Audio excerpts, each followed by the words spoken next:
Here we go. This is one of the quartz rocks that I got just out of like a gravel garden or whatever they have. And it has sort of a pitted look to it, I guess you could say. The crystalline structure isn't really big, and you can see the granular look to it. I believe this is one of the types of quartz that will work out well for me. I'm going to have to chunk it down into smaller pieces. Hold on. Here we go.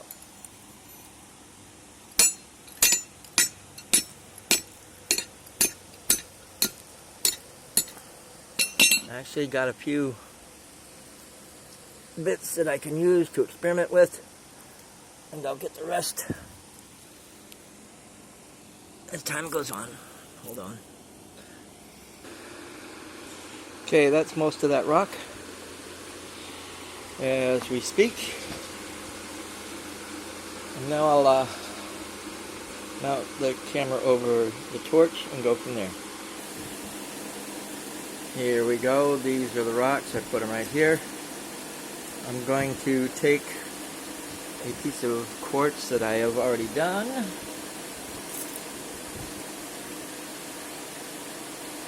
And one of the things you should do is wave it in for a while to see if it starts going.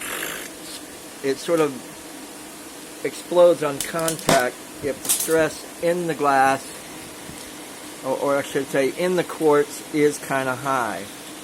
And the only way you can find out whether it's going to explode on contact is warm it in. And I think this, because it's so granular, it's not going to, I want to say, pop off too well. And this is, oops, let's tilt this down a little bit. Oh great, I'm going to tilt this up a little bit. There you go. And with that, hold on, I got to get mine so I can see as well. I got one clip down below where I can look at, and one clip up above where you guys can see. Okay, here it goes. And it didn't start exploding, which is a good sign. Like I said, that pitted look, well, the crystals are really, really small or something. And you put it in the flame, and it does this. And here is a good example of if you put it in the flame and it starts exploding. I've got one right here. I'll try to warm it in real quick.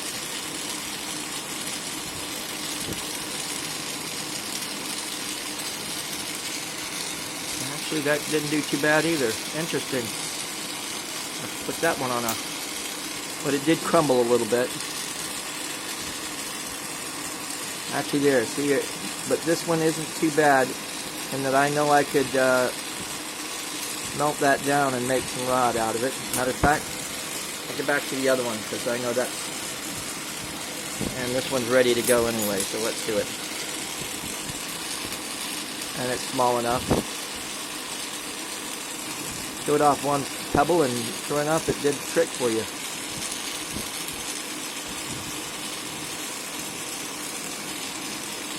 One of the things I do is twist it up a whole lot, and my fingers are a little bit warm, so I'm going to have to get a longer rod here.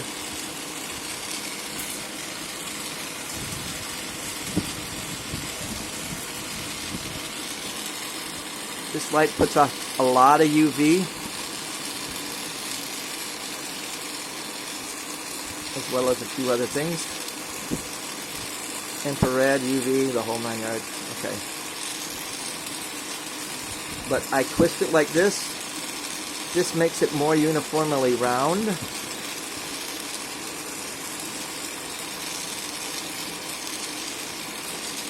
And I'm only using propane and oxygen. I know everybody's going to go out and try to do this, but please don't do it without welding.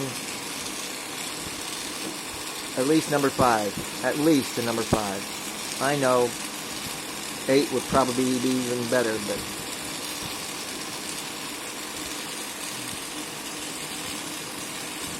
twist it some more, just a little bit, See how round it's getting, smoothly round. And then from there, what I do is I end up stretching that into a rod or a chain or string or whatever the thickness you'd like to call that.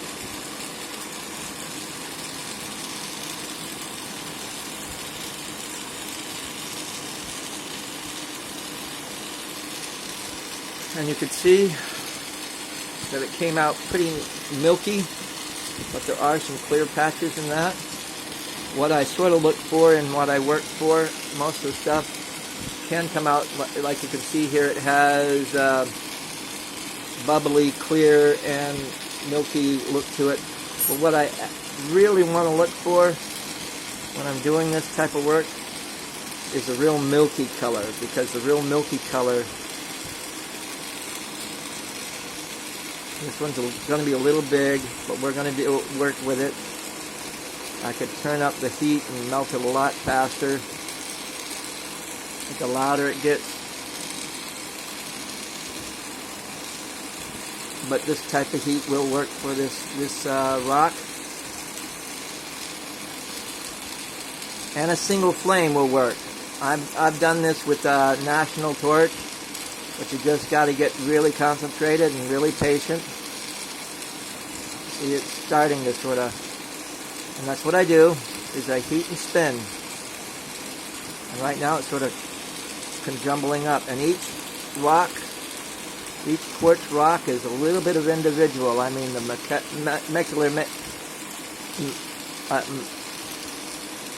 molecular makeup of each rock is different to an extent, with the chemicals involved or the properties of each stone. Look at that. Looking kind of crazy, isn't it? But once it starts melting, the individual crystals start breaking down, as it were. This is interesting.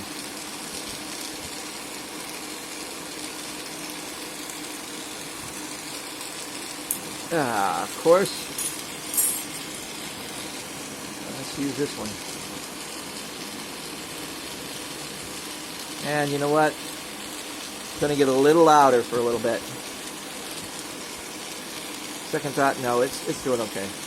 See, it's starting to smooth out a little bit down at the bottom. And that's what you got to do, is be patient and don't really force it. You see, even as I'm trying not to force it, I've snapped that one rod. Stress happens. Matter of fact, I will. I'm going to kick it up a notch, melt it a little bit faster. It's going to get a little louder. That's one thing about a fixture mix instead of a surface mix type torch. The surface mix type torch doesn't get as loud, but this is doable. This is doable.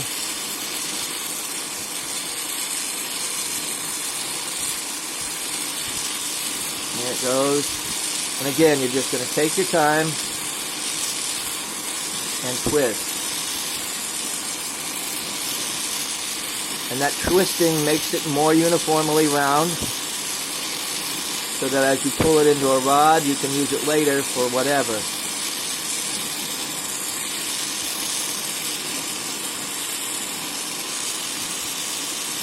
Almost there. Almost there.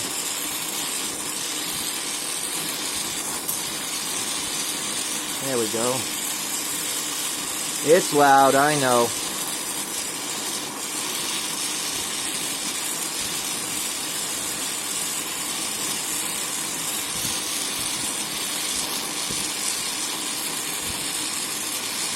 The smaller the chunk, the quicker you can melt it. That's why I did these down in these small chunks like this. Now it should just be a matter of basically pulling it out into a rod. There is a few contaminants in that rock, but all doable. Give me a second, we're getting there. See there? And the size that I make my figurines,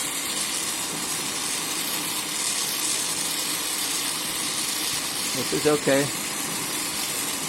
Thicker spot, so all I have to do is heat it up in that thicker spot and pull.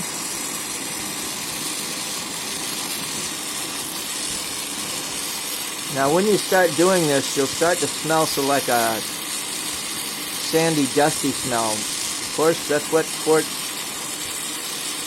you know, beach sand, basically.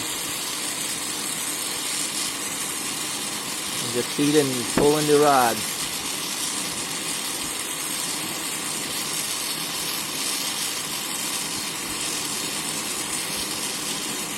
Something there, but we'll get to that later.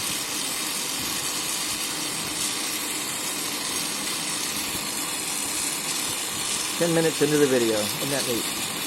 We're doing pretty good.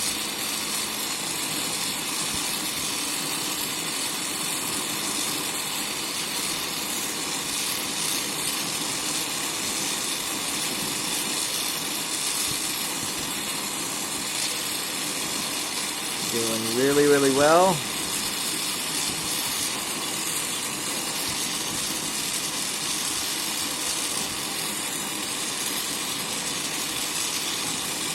Now I also want to show you something else with this quartz.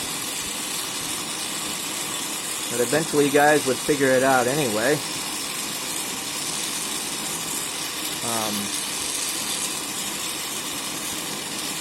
Takes a little bit of time, a little bit of effort. And I'm only going to do a U-bend and a loop on it so you can hear it.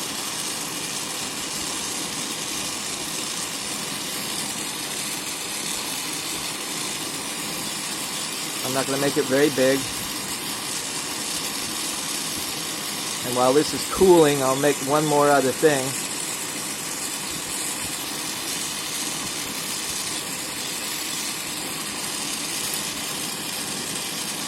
So like a tuning fork. You'll see what I'm talking about in a little while.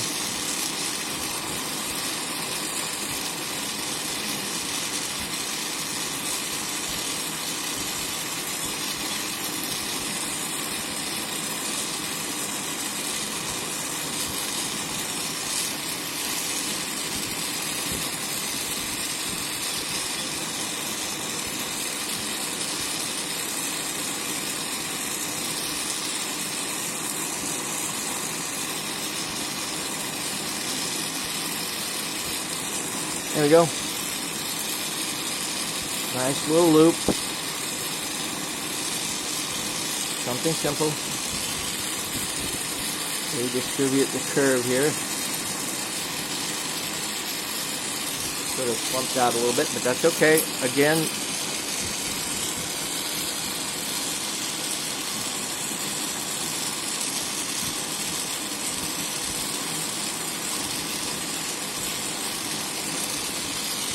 okay.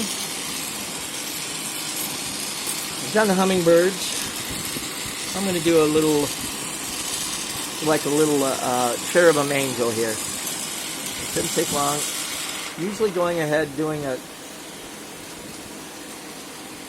single flame. That's all you really need.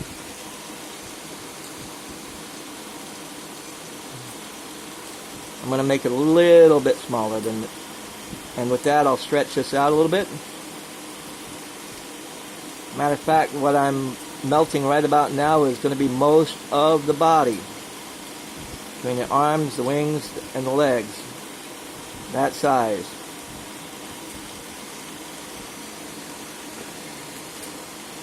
Here comes the basic chest area, or upper body. I just realized I haven't been using my elbow props. Now I can get a little bit more detailed and steadier.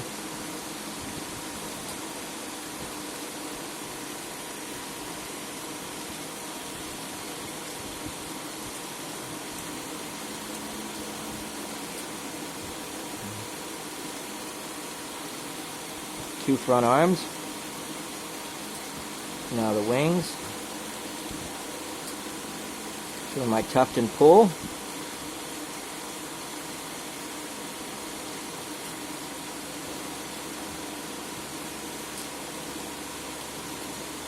I'm going to add a little bit more glass. I don't have enough for the other wing and the head here.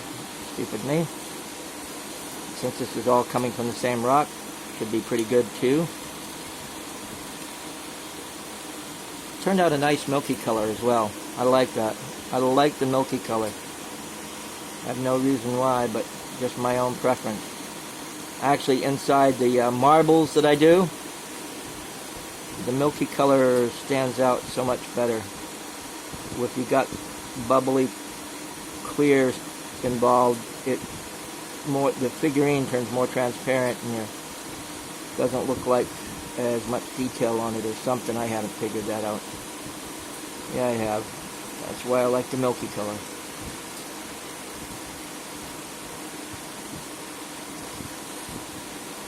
Okay, here's the head to this thing.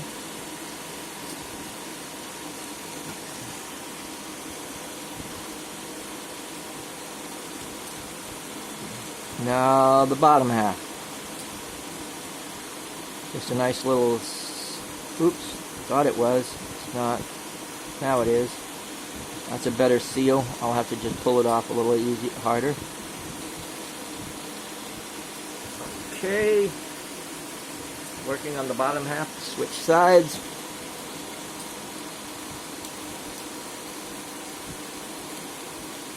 Legs, I'd usually do the L-bend type leg here.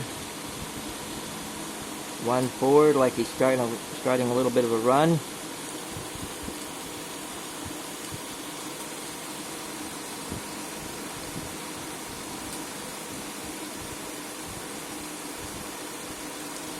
The other one I do, of course, on the other side, and this one is basically going backward.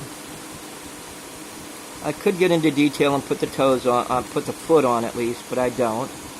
Most of the time I leave it just as is. There you go. Fire polish that. Take it off. Of course it's going to be fun to take it off. There we go. And a nice little cherubim angel. Now, hold on. Okay.